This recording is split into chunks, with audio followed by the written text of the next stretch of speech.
A particle is moving along the y-axis.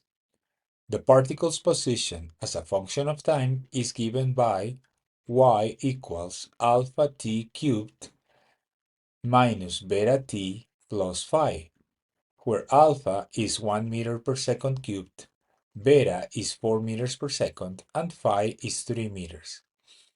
What is the particle's acceleration at time 3.0 seconds? You should pause now and try to get the answer on your own. This is a typical case where derivation is needed. Remember that if your function is y of t equals alpha t cubed minus beta t plus phi, then your velocity is the derivative of position relative to time, which is 3 alpha t squared minus beta. Your acceleration is the derivative of the velocity relative to time, which is 6 alpha t.